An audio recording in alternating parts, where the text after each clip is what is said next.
Well, what's up, everyone? Welcome back to Kitchen. Oh, that's not. Hold on. Ladies and gentlemen, welcome back to the reaction phase. You guys know it's on my channel this week. I know, that's why I'm stepping on your toes, man. And now you're stepping on mine. And I called you last week the co-hostess with the mostest, but I wanted to steal a line from the comments section. My co-host Arena with the most Totinos, here with Flesh and Blood and probably another flood, coming to you live from the USS Mom's house as the SS Louis is currently underwater at sea on a mission. This is Louis. What's going on, guys? I don't say this lightly. That was the greatest intro to any podcast ever. Shout out Mad Dolce in the comment section for coming up with a good portion of that. What's up, dude? Not much, man. This is welcome to my mom's house. Yeah. I know where it is. It's familiar. Yeah, I've been there. I set that one up for you. I knew it was coming. Thanks. Yeah. This is. All right, and we are here to talk about Flesh and Blood. It's been a crazy week with Uprising. This is the wild pushback week, the week that shouldn't have been, the week that continues to be. It goes on forever and ever. There's not a whole lot to talk about. There's not a whole lot to talk about. There wasn't, but we came up with some pretty cool stuff. What are we talking about today, Louis? We did come up with some cool stuff. So we're going to talk about Erase Face, the card that is the #1 sold card currently on TCG Player from Uprising. We'll talk about that. And then we're going to talk about, I switched our topics. We're going to talk about Fab gameplay content. We're going to talk about how difficult it is to make gameplay content right now in this kind of season of Flesh and Blood. And then we're going to talk about the new set Uprising as it pertains to being like a new Magic set now, where there's not first edition. And so we're going to talk about that a little bit. We've both already talked about it a lot on our channels, but I don't think we've talked about it together. So no, that's because you don't listen to me, because I've talked about it before. But it's fine. It's fine, dude. It's fine. You sound like you need some energy. So let's start this off with some cheers. Cheers, man. Cheers, man. My stepdad's beer. Let's go. All right. It's too easy. I'm not doing it. I refuse. Let's get it. All right. So you want to talk about the #1 sold card according to TCG Player for Uprising, and that card is Erase Face. Shout out that artist. Who's the artist in Erase Face? I know. I just had it in front of me. It is Riordan Del Murio. Wow. Yeah. That's yeah. First of all, great job. Second of all, this art is it's so good. It's so good.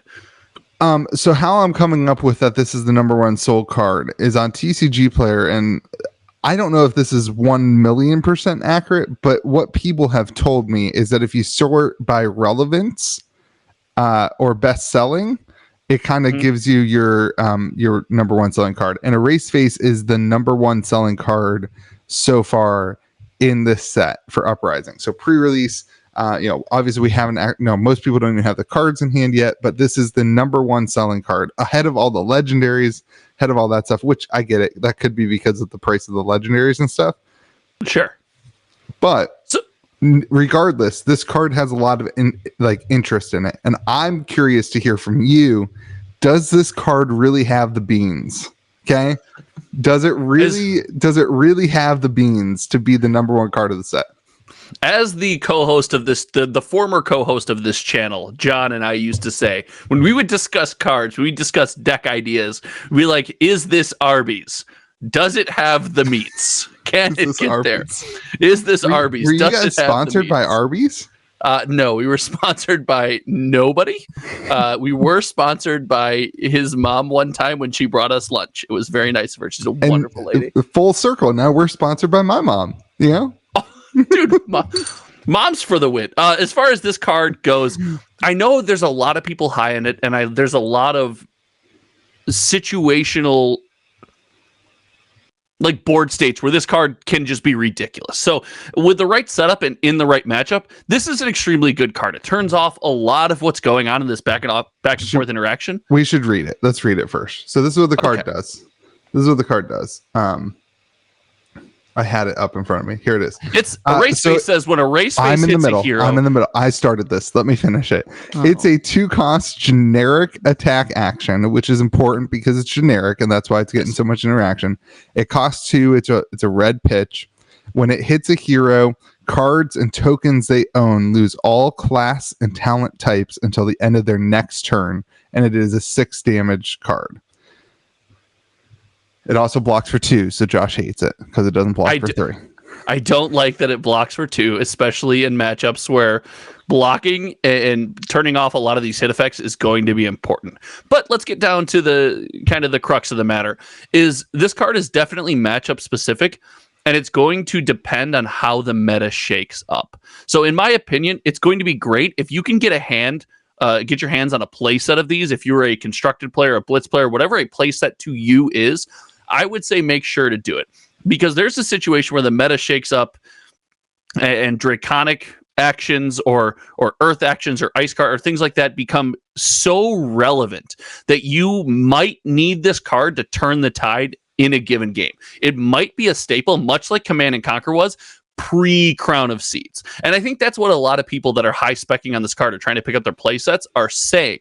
There's also a meta where one of your best heroes is Oldhim, and all it does is turn off like Icy Hammer, or if Bravo Showstopper really starts to show out in the upcoming meta, it doesn't really do a lot, and it's just kind of there. But it is a 6 power attack. It does pop, phantasm attacks. It does have a lot of really cool text on it, and it costs 2.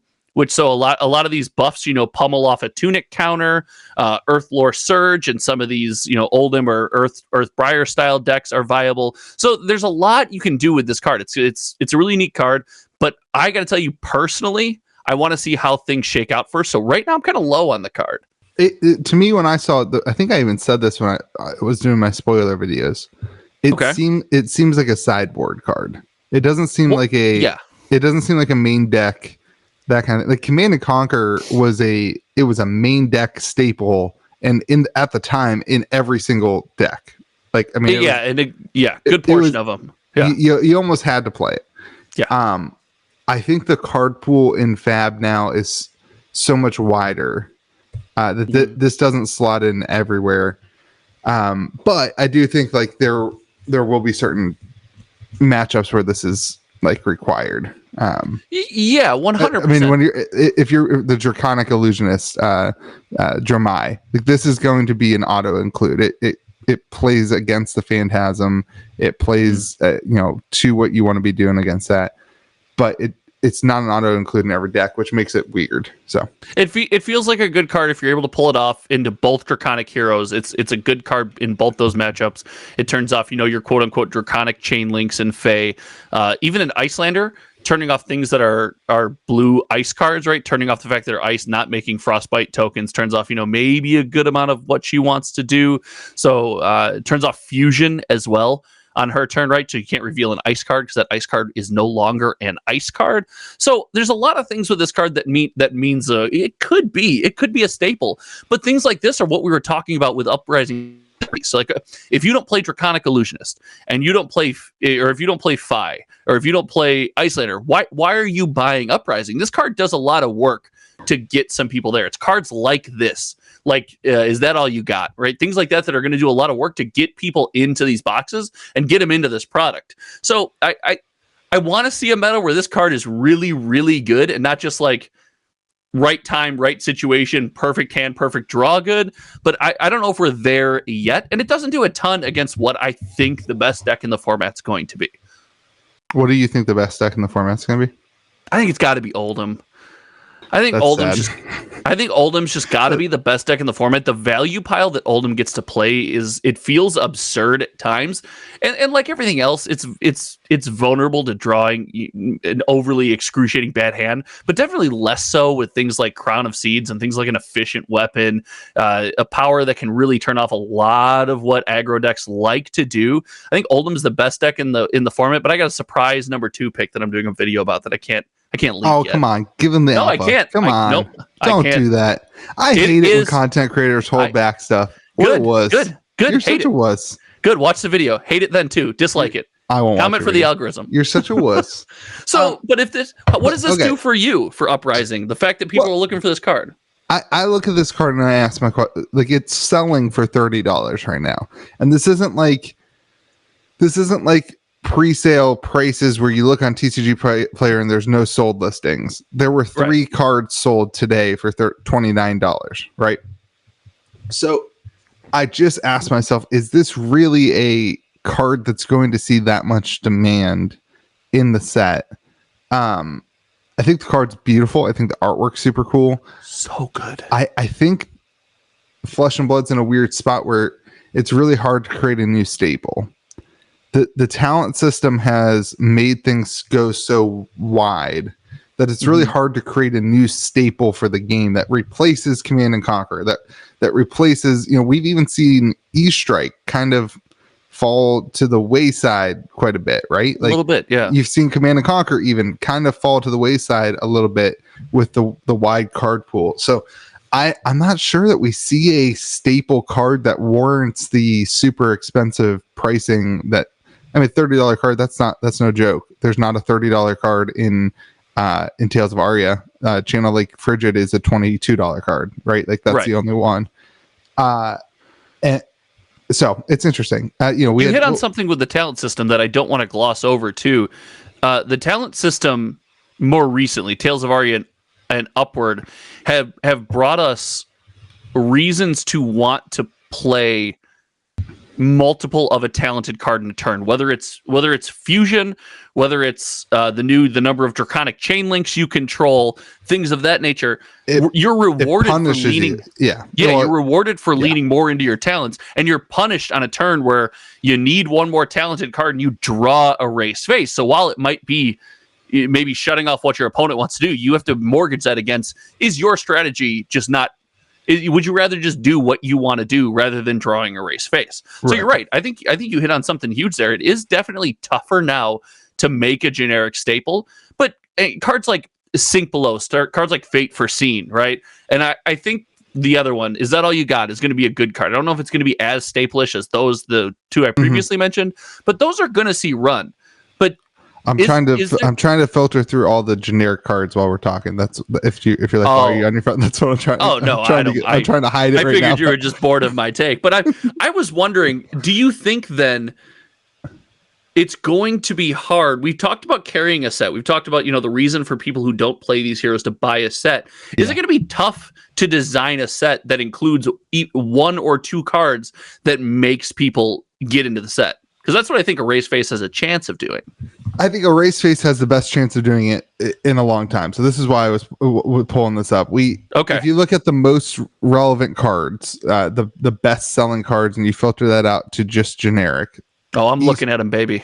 E-Strike, Command and Conquer, Tome of Fiandel, Art of War. You got Tunic, Art of War, Remembrance, Sink Below, Skullcap, Erase Face. Okay. Like it's already that's a pretty good list. It's already in front of you gotta work really, really hard to get to snag and exude confidence. You gotta work really, really hard. So again, it's really, really tough for a card to break through the barrier of being a generic card. And I think what you're getting at, and I agree with you, is like you got to open the game up a lot with a generic card in order to make it something that everybody wants and that sells a box. Now, the helmet, what's the Crown of Providence? Is that what it's called? Yeah. That's looking pretty good. That's looking like a card that some people are. You don't think so? The card's looking real good. No, I'm agreeing with you. That's why I'm agreeing. I'm hard agreeing with you, Face. That's looking. I think Crown of Providence has a better shot than Erase Face because it's not. It's not in the deck. It's the variance is taken away. You can build your deck around this idea of having Crown of Providence around, and you can strategize based on that stuff. So I think that there's a level of accessibility, isn't there? I mean, just talking to the guy who you really focus on making things accessible and affordable, right? If I'm looking and I have, I'm not going to call him out. I'm not going to call him out. But there was a video this week put out. And basically, I think that they forgot to lean into the opposite side a little bit. They're basically like, Timmy's want their cards cheap. I I don't want cards cheap. I want cards accessible. In other words, I'd rather have 4 $35 cards in a case than one $125 card. You know what I mean? I didn't realize I touched a nerve. I wasn't trying to touch a nerve. I didn't mean to touch a nerve. I was saying. I feel like I got called a Timmy this weekend. Oh well, that's because I called you and left a voicemail. But Timmy. that's nothing. Hey Timmy, it's Josh. There's nothing to do with it. No, if I'm sitting there and I'm thinking legendaries and all this stuff is going down, there's a chance that a race face doesn't move much. If I'm looking to spend, if you gave me $120 and said, "Hey, go buy something now that you think has the chance to retain its value most," it would be rainbow foil legendaries or a race face. I think has the chance to retain the most value. So that might be why you're seeing some of the. Oh, that's just what I feel. You don't have to agree with me. You can be wrong. You can make that face. It's totally fine. You think a race face will retain value? At $30? I do.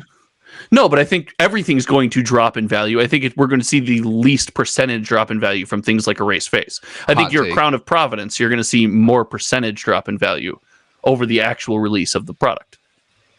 Oh man, I don't know what I would tell you to buy. I would tell you to buy this, or I'd tell you to buy. You want to do this? You want to do it? I would 100% do this. All right, yeah, let's do it. I've never been wrong. I've been wrong on the internet before. Screw it. You've got bingo. You got $150 to spend, right? That's your goal. You're buying 6 copies roughly of a race face. I don't know. I wouldn't buy 6. I'd buy 3 copies of a race face. Okay, what are you doing with your other $60? I'd probably want to pick up That All You Got. How much is that at? I have no idea.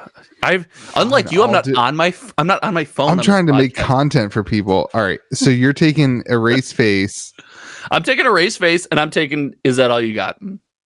All right, over one rainbow foil legendary. Let's say that you can just get 6 copies of that. I'm not taking rainbow foil legendaries. I'm not taking the race face. I'm taking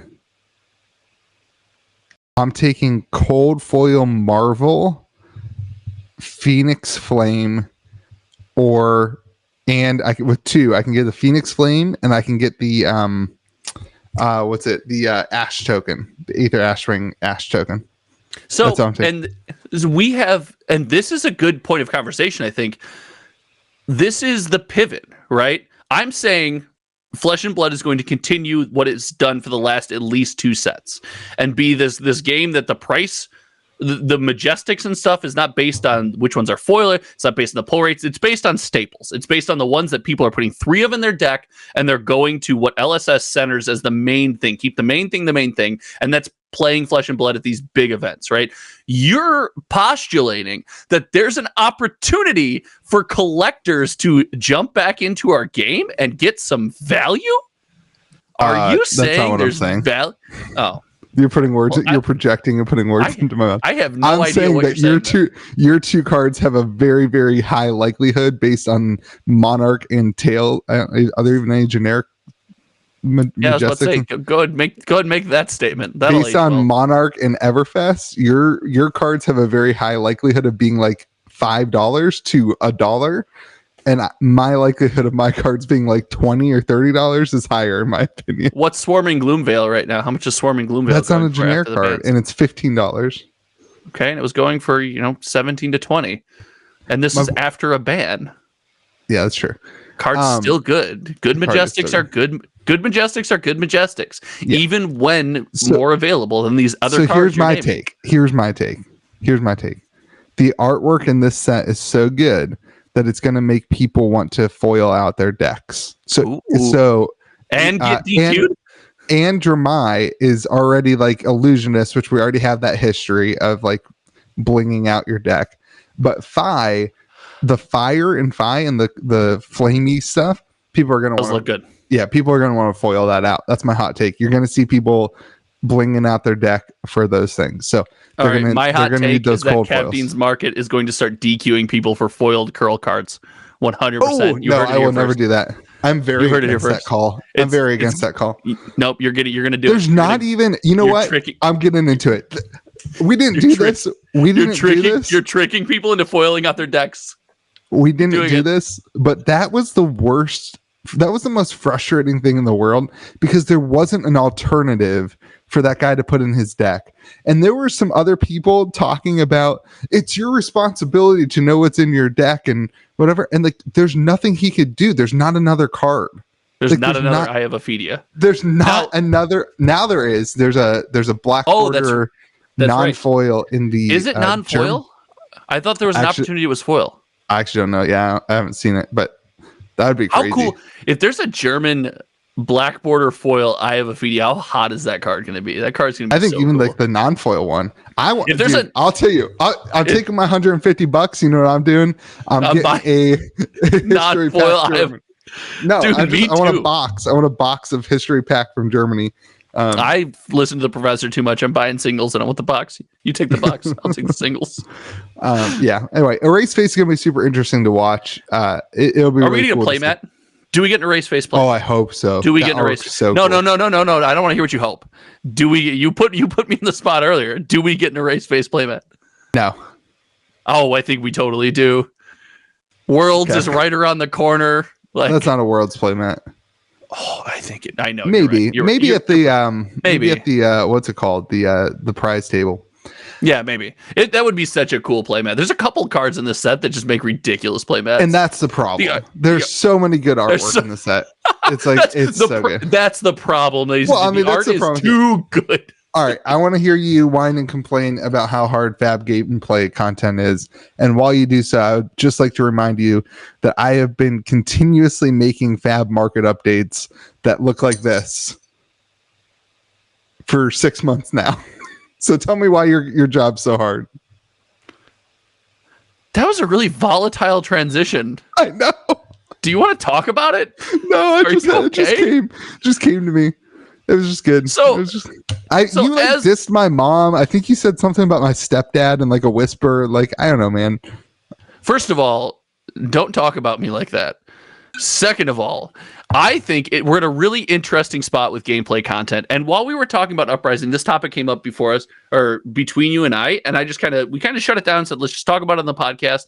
I think we're in a really interesting spot with Fab gameplay content where it is difficult to make because the biggest hype right now is Uprising. And most people don't have full sets of the cards in their hand. Now, some people have been either... No, some people have been given sets of cards from LSS to like make cards and make decks and make content with. Some people have them, some people don't. LSS is sending people play sets of cards to make content with? I don't know if that's true. It's a rumor. There's a rumor. But some people have cards and have opened boxes, right? And anybody can I want to go back to that. Like, this does not affect me. Obviously, I don't make gameplay content, but they're sending some people cards to make content with and not other people.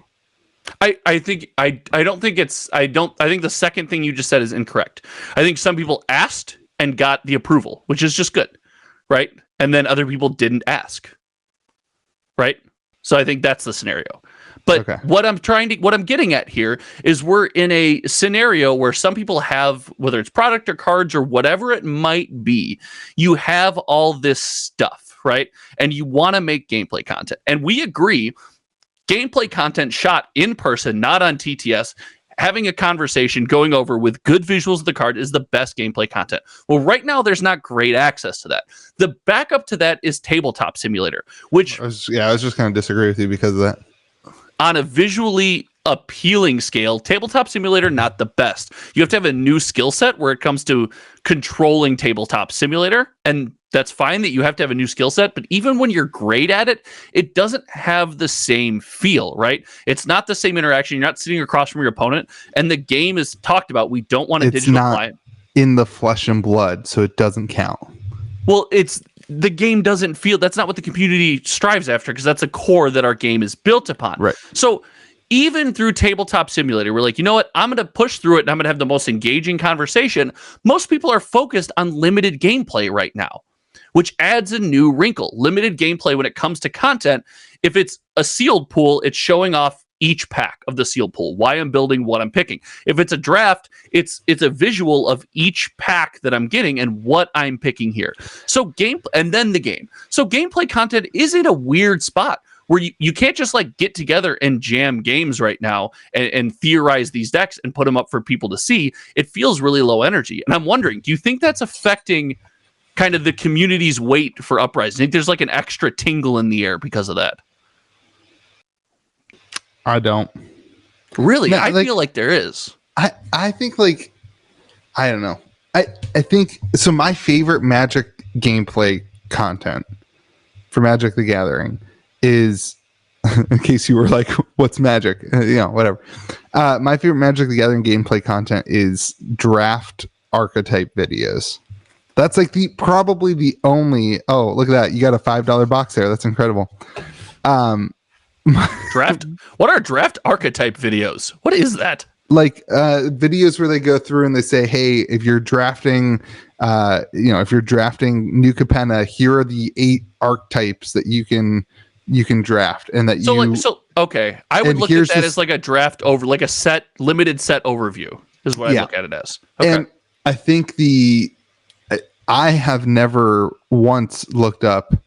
I know that they're out there because I've seen them, but like as a player who would be looking for that, I wouldn't do that for Flesh and Blood because I know what Flesh and Blood is. I know I'm going to go with one of these 3 things in this limited format.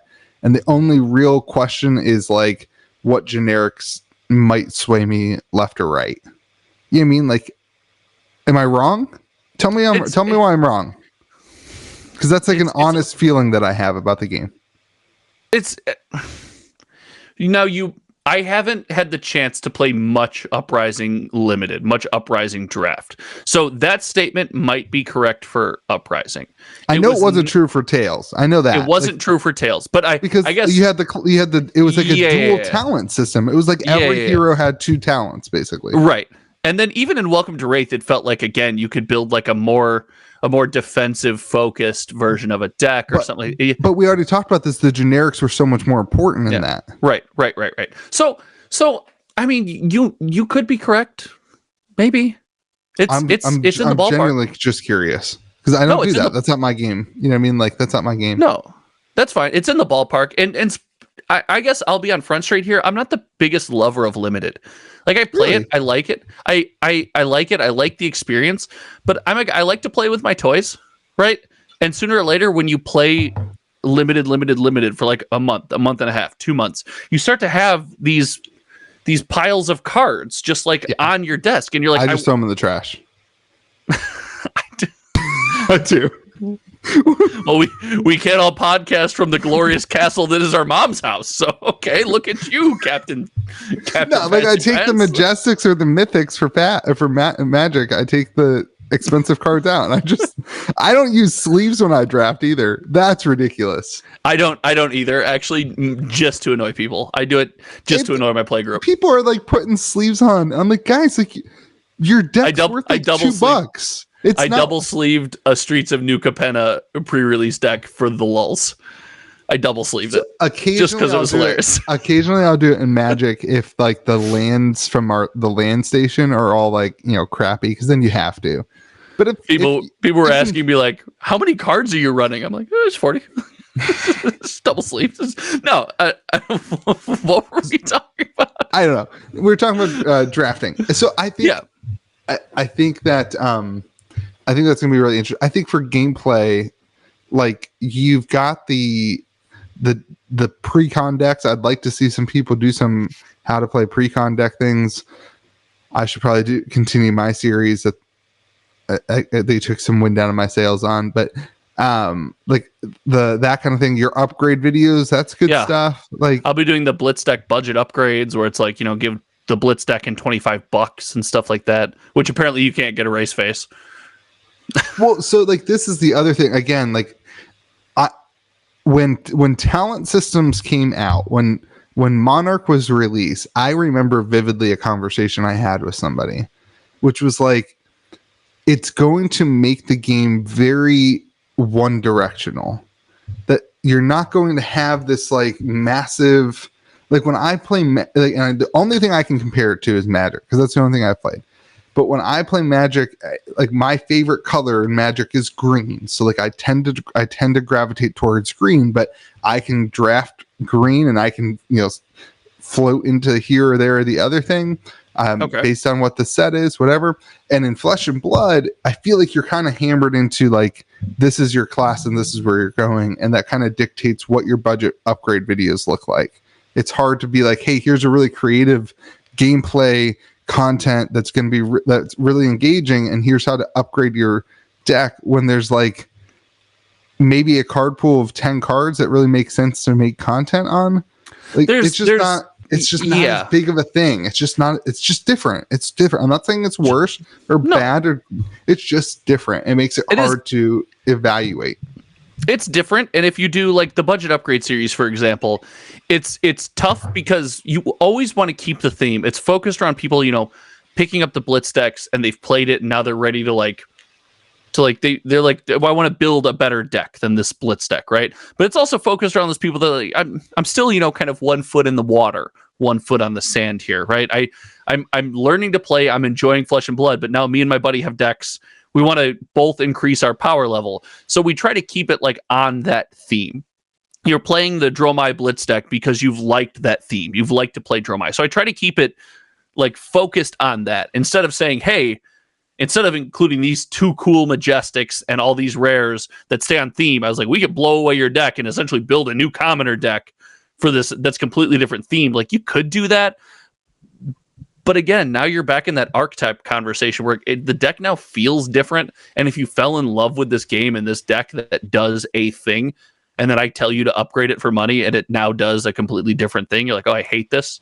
Like, right. I don't know. Did you upgrade your chain blitz upgrade videos to include what to replace for the Seeds of Agonies?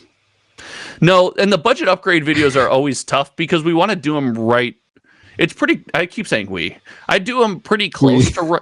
I do them pretty close. It's you and your editor, right?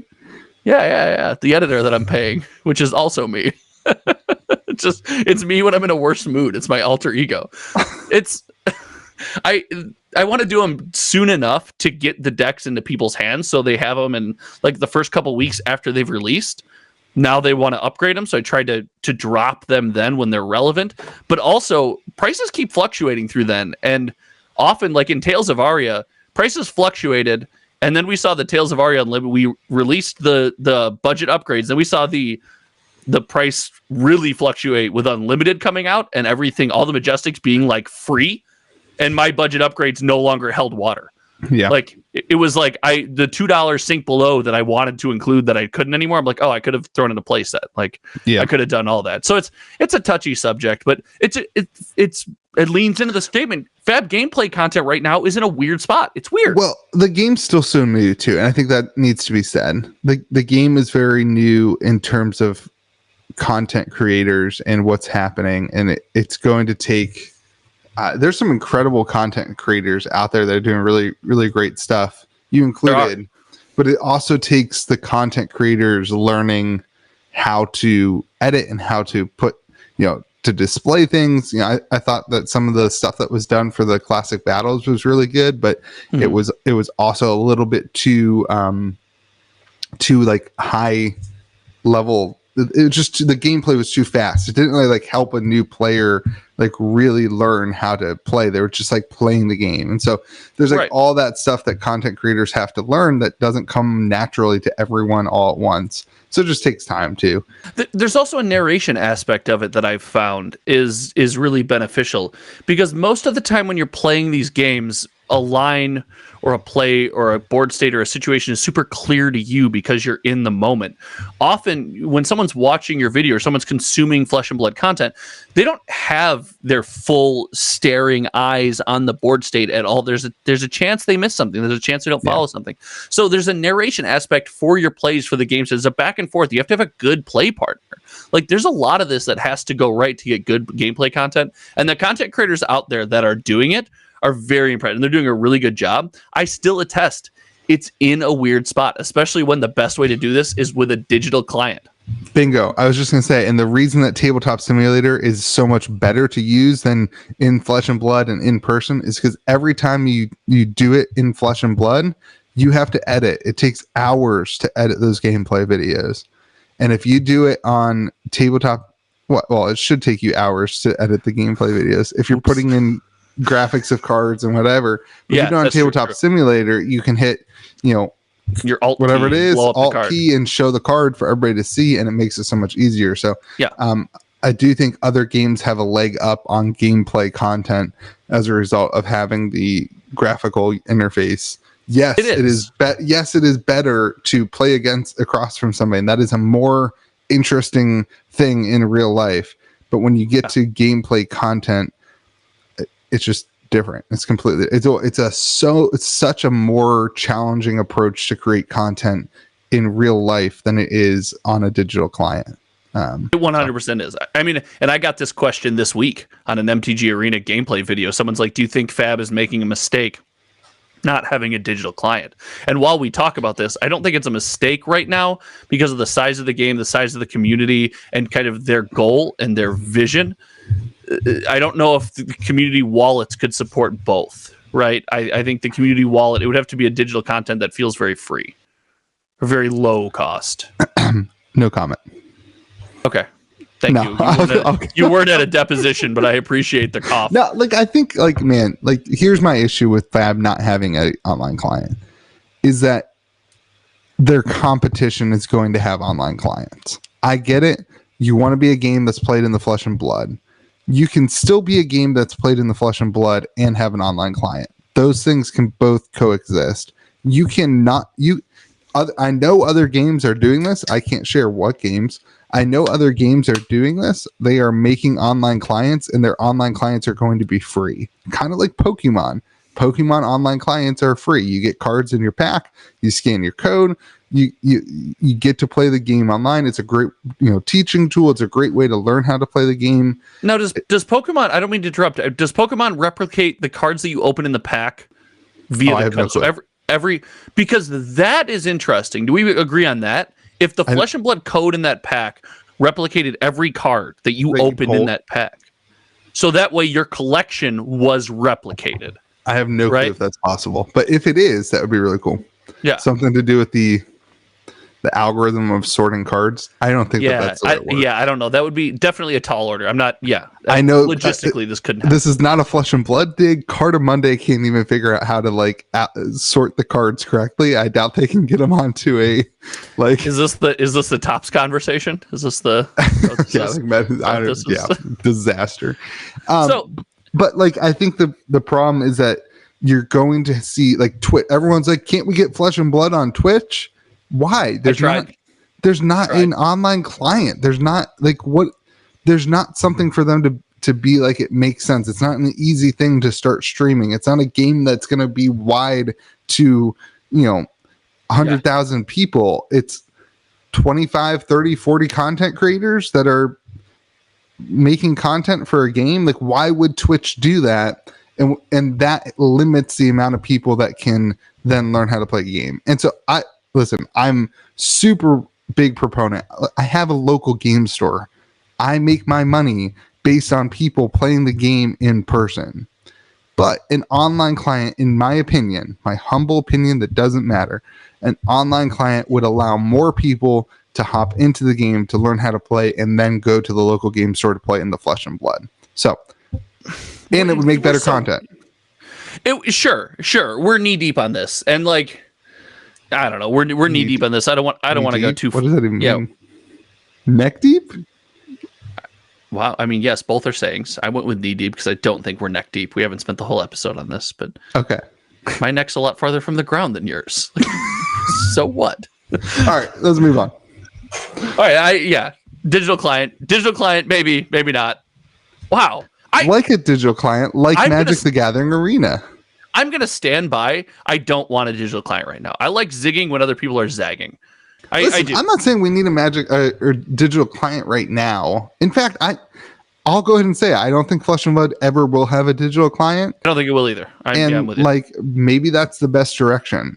I think it means a slower growth of the game We've already had a rocket ship of a growth of the game. Maybe a slower growth is right.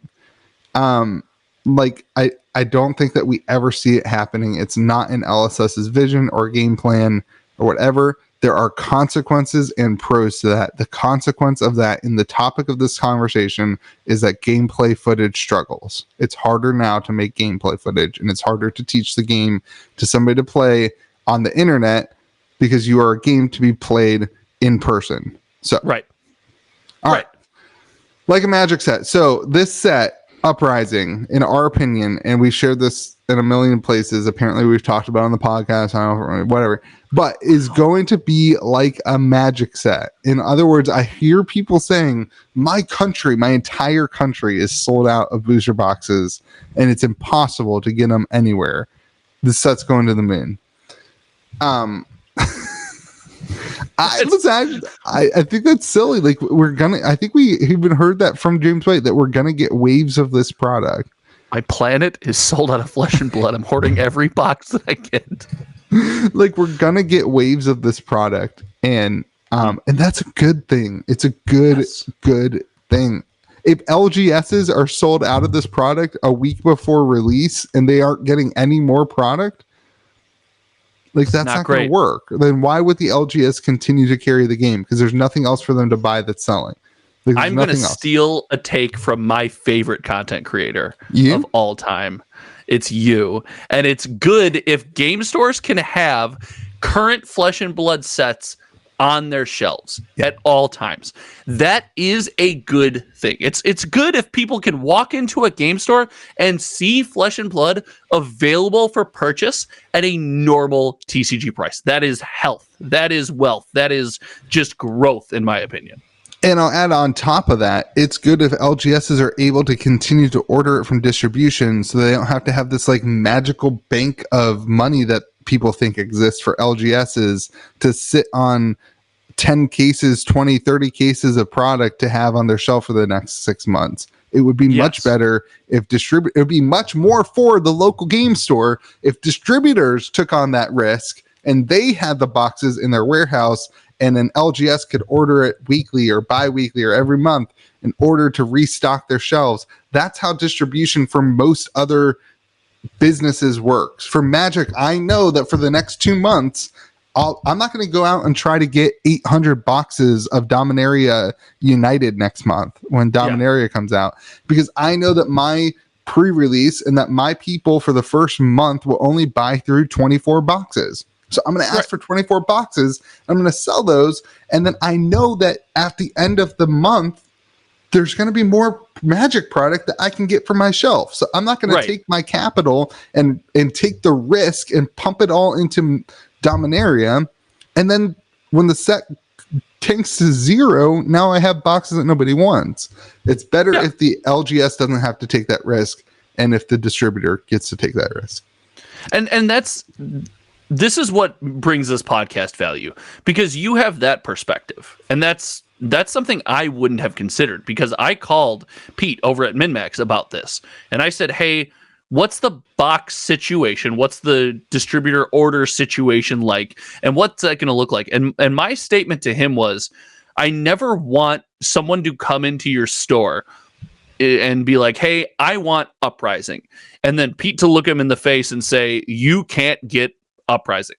I'm fine if Peter goes, we are sold out of Uprising. I don't pick any more up until next Tuesday when I get my distributor order. Because then it's we had it, we sold it, we had it, we sold it, we had it, we sold. The product is flowing, the game is growing, people are absorbing this, opening the cards, having fun. That to me is the what is it? The Goldilocks zone for planets, right? That's where you can inhabit life. This is this world where there's no Flesh and Blood on the shelves and you can't go and get it. Like you said, the distributor says, hey, Louis, you have to take 50,000 boxes. And then Louis' like, well, I have to free up this capital. So I need to dump 50,000 boxes as quickly as possible, as cheap as possible, just to get my money back. Right. And then in 3 months, Well, Louis got no product, not because Louis didn't want product, but because he needed to raise that capital for the next release of a game or the next Flesh and Blood release. That's a bad scenario. So I don't see that happening here with Uprising. I don't think that's coming. I think we're going to see this thing come out in waves. There's going to be different shipments of this product. And we talked last week, there's going to be reason to keep opening this product. I hope that LSS doesn't know the print run of Uprising. Really?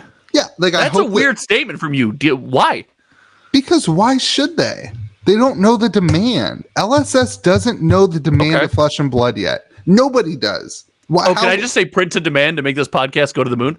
Yeah, print it to demand. We'll name that the podcast name for this will be print to demand. Yes. Like LSS hasn't seen what Flesh and Blood looks like in a normal economy, in a normal world. We haven't seen that. It hasn't happened yet. And so if LSS has already said, hey, we're going to print 250,000 boxes of Uprising, they've already put the order in and it's sitting in a warehouse. In my opinion, that's not a good thing. The better thing is to say, hey, we're going to do this in a wave. We printed, 50,000. Here you go, distribution. Let us know when you need more. Oh, you sold out. Okay, we'll order more. We've got, printer time already scheduled out. If we don't need the printer time, then we know we can use it for, the battle decks, whatever they're called, classic battles. Which I'm sure will be, I don't know, what's it going to be? Bravo versus Katsu? That doesn't make any sense. That feels one-sided. Poor Katsu. Katsu's just doing his best, man. He's just trying to get there. So, I think it's a good thing if LSS doesn't know the print runs yet. And I think that's probably the way it is. Because I think this set needs to be available in print for at least a year. And this is a time for us to kind of eat our words a little bit here. Because we've both said we wanted more than one not eat our words. We're not wrong. But we both said we wanted more than one standalone Flesh and Blood set a year. I still would like that, but the fact that there's only one means that there is a window to make sure we get this right. Do you know what I mean? There's not necessarily another product in the pipeline that's been announced right now that has a sense of urgency. This means that the focus can be on this balance, because declaring that we want people to manage this balance as well as a slew of other things happening as far as set printing and printer allocation and time, I could make an argument that just says that can't be done. The company is not big enough and doesn't command a high enough priority in these printers to have that flexibility. But because it's only one set here, I think we have the flexibility to get this done. And I have huge faith that Uprising, this release, is going to be take the Monarch debacle and all that BS. I think it's going to go really well. We've had this conversation off camera. We've both been wow, this one feels like it has to go well. And my stance is, I think yours too, is I think this one's going to go extremely well. We're going to see a really stable, nice release of the set and people just enjoying the game. I think I don't see how it can not go well with a model that's we're going to keep it in stock but not oversaturate. Sure. You know what I mean? If this is if this is a Crucible War Unlimited thing where it's 3 months later they're oh, we're out of print, I don't know what happens from there. I don't know. I don't see it. I don't either. I think that's crazy. I'll say it right now on the podcast, and in 3 months we can revisit it and I can say I thought that was crazy then and I still think it's crazy now. And we totally won't. I still think it was crazy the out of print Crucible. We obviously I know the boxes are $78, whatever. But I still think, what's the point of even printing that print run if it was just going to be anyway? So I don't want to get into it because I know I'm wrong. But no, I don't think you're wrong.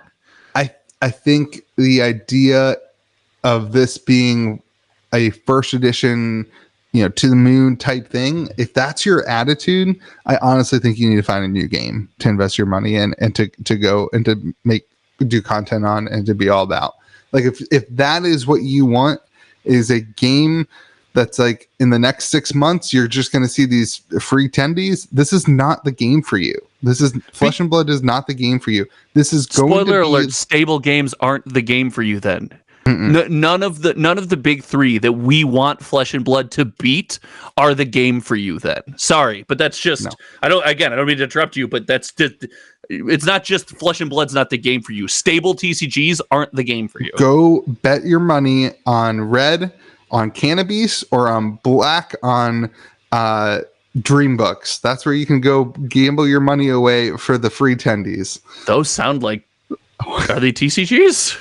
There's something, man. There's something. All right. But like this, and like Fab is going to take the path of Magic. I wholeheartedly believe that. Which means, isn't that fantastic? The fact great. that right now, last year, us sitting in these seats when we were not doing this podcast and we were not nearly as good friends, and I was a little bit thinner. We did not. If we would have been like, Fab is going to take we're confident right now. Fab is taking the road, comfortably taking the same road as MTG with this slow, steady growth and this great game and this community that's slowly building around it. That is an amazing place to be in. And I feel like I get blasted in the face over and over again with people saying, like, if I don't play Fab every day, and also if I don't talk about how Uprising boxes are going to be so great, that I'm out on Fab. No one's ever told me I'm out on Fab until recently. People are like, Josh, you're out on Fab. I'm like, would you? What? Anyway. There's an attack, man. There's an attack going on. But it's just ridiculous. Like, this is the best case scenario. So I love this. I love that I can look at you and say, if you want to invest in Uprising boxes, you're in it for the long haul. You're holding the boxes for 5 years. Why? Because when you do a box opening of Uprising in 5 years, it's a crazy thing. When you do it in 10 years, people are like, oh my God, that was back at the beginning. Like, you're in this for the long run, and Flesh and Blood is positioned itself where it's got a chance to survive and grow over the long run. This is a positive, and it just bugs me when people are like, oh, well, an $80 box is still $80 and they're still on the shelf. Yeah, duh. So the difference is, I don't think that was the case with first edition Tales of Aria, first edition Everfest, first edition Monarch. That's not what was presented. It was presented as first edition is for the collectors, and that's like the whatever. And that's why you have Tales of Aria boxes that are $52 right now in TCG Player for an unlimited box. That's like it wasn't necessary. It wasn't needed. This is why I'll be honest. It scares the ever living daylights on me that they still haven't taken down the Everfest Unlimited thing on the website. As of like a week ago when I looked at it. Because they came out in Rudy's video and they said that was an accident. It wasn't an accident. It was put there because stores to get people off our back. Yeah. People kept asking about it. And like, then everybody was like, wait, you're going to have Everfest Unlimited boxes are $76. You're already admitting that we don't need an unlimited and first edition difference. Why do unlimited? That's why it scares me that that's still potentially a thing in September. Because won't that still do the same thing though? Like 5 years from now, a first edition Tales case, or 5 years from now, a first edition Everfest case, even if there's millions of unlimited ones, won't the first edition case be? I thought we did this last week. Maybe didn't we do this last week? If the game is around in 5 years, yes, everything is cheap right now. If the game's around in 10 years, yes, everything's cheap right now. I get it. I'm just saying the first edition still holds this feeling, this meaning. So I agree with you. It's different now, but I think the first edition stuff still holds a meaning. It holds like this place. Listen, I think it's all print runs. All print runs. I don't think that they had any ability to track the number of boxes they needed until recently. I think recently they probably figured it out. And I honestly think that's probably a lot of the reason that they moved to one box, because it's a lot easier to manage a print run of one box than it is two. Like, so much less work. Yeah, because now you have to take a stat. I don't want to go into it. I almost guarantee you there's less unlimited boxes printed of Tales of Aria than first edition. Now that's a hot take. I can tell you, I took as a store, I have managed through far less unlimited boxes than first edition Tales. Far less, significantly less. That doesn't mean they're not out there. Well, there's a lot of container ships stuck in a lot of canals right now, Louis. Let's hope there's not more Tales of Aria Unlimited. I'll tell you that much. So I think now they can manage their print run better, and that's a huge win. And that's like what Magic does. Magic does the same thing. They have a last call. I just got last call for Zendikar Rising, and what's the set after that? And Strixhaven. I just got last call for that. Is Strixhaven after Zendikar Rising? I think so. Wow. So, like, if you are collecting sealed Magic boxes, now's the time. Pick up some Zendikar Rising and Strixhaven, and the same thing for Uprising. Like, what are you looking at? Is it Kaladesh that's after Kaladesh? Kaldheim. Yeah. After Zendikar Rising. Yeah. Was it Kaldheim next and then Strixhaven? So I'm pretty sure I was looking at my boxes to try to figure out which was next. I was looking up on my shelf. I'm pretty sure distributors just pretend that Kaldheim never existed, because collector boxes are $110 right now in the secondary market. So I'm pretty sure I try to pretend Kaldheim never existed. So, like, I think you just got to look at this as like whatever their window is, and my gut says that their window is a year. That after a year they will put in their last print run of. They'll say, "Hey, yeah, last call." Last call. That's the time to start picking up some boxes and start investing in this. Right now, if you're buying boxes, buy the game, play draft with your friends.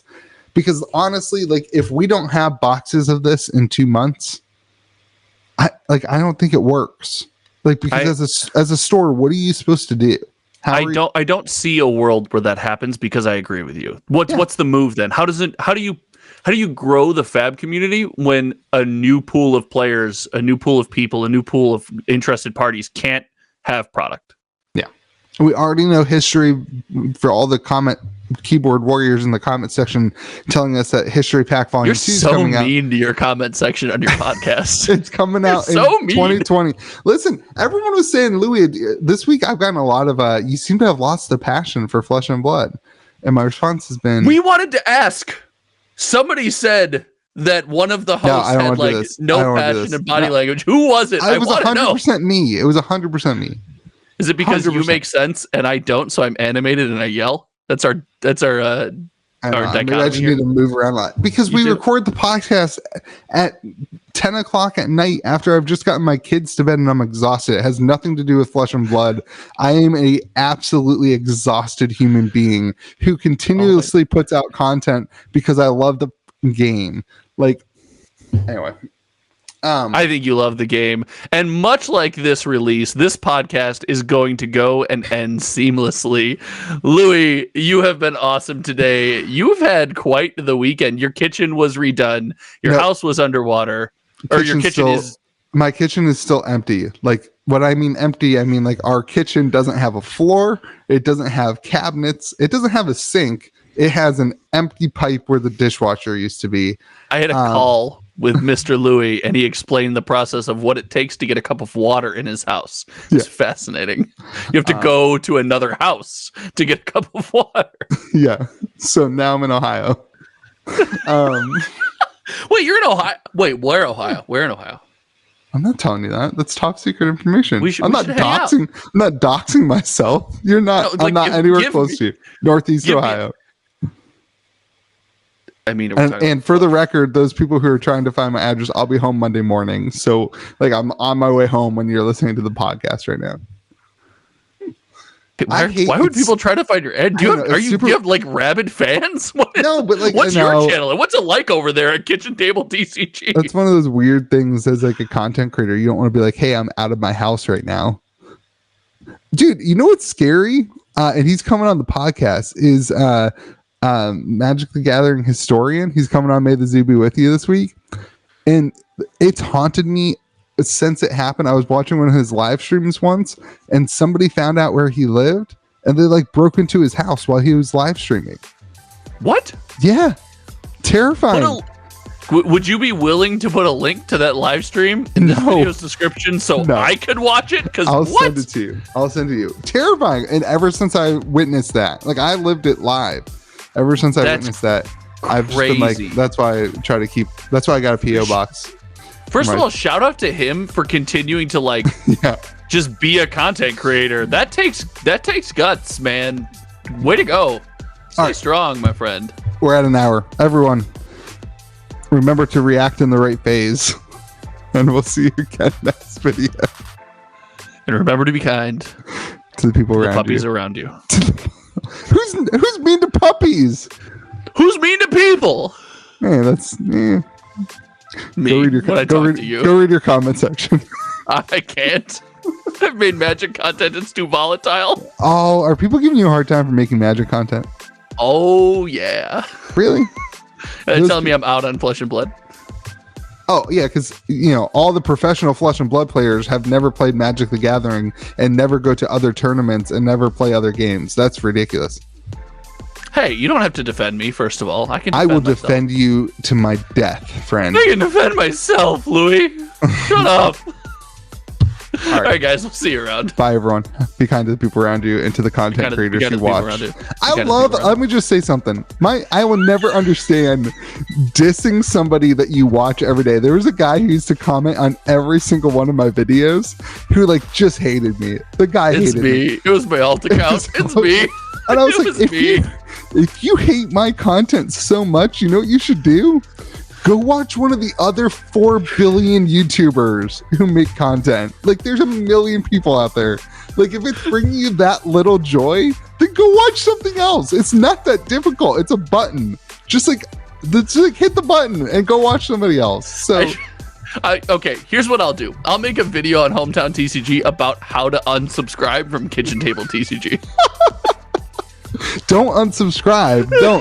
I never said that. I said go watch somebody else. All right, everyone. Remember to be kind to the people around you and don't unsubscribe.